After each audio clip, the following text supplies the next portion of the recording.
Hello everyone, it's Melanie here with Vintage Hill Studio. I'm so glad you dropped by to see this sweet little card called The Greatest Gift. It will be from the Unity Stamp Company. This is what it looks like.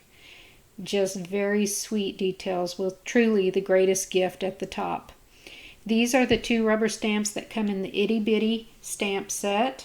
These are the papers that I will be using, as well as Watermark ink, some embossing powder, and this heat tool. I'll also be using these nested rectangle dies for all of my mats. So let's get started. So my first pass using this stamp was with watercolors, and while it is beautiful, it was a little bit busy for me.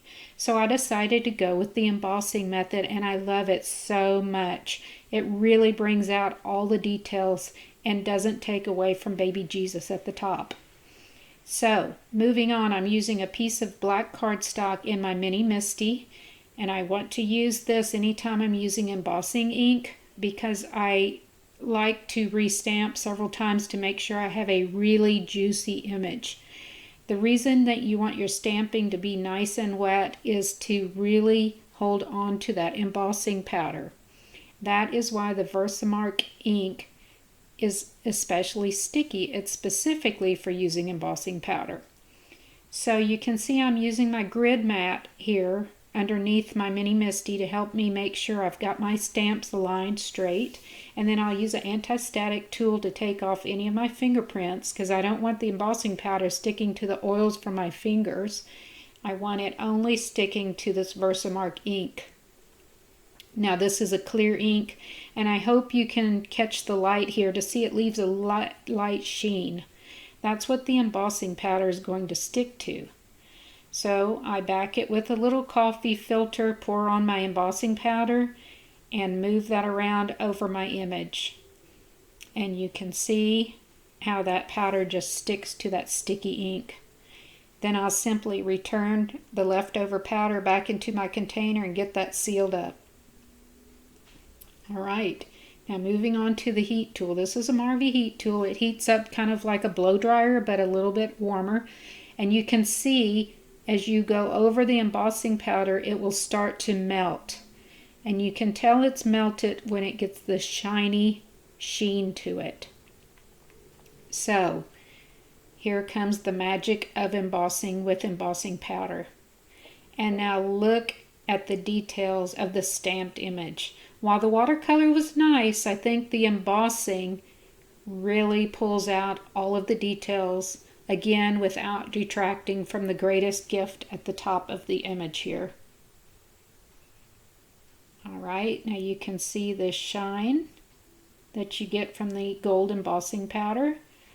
And I'm ready to move on putting my card together. This is a 4 1/4 by 5 1/2 inch card, and I've cut out all of my little layers with that rectangular die set, and I'm just going to be adhering each one of these mats one at a time.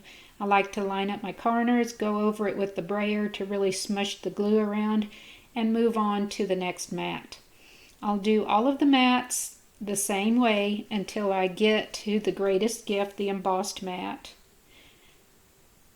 Just getting these put on one at a time. Now before I put on the focal part of my card here, I'm going to just take my mini scoreboard. This is by We Are Memory Keepers.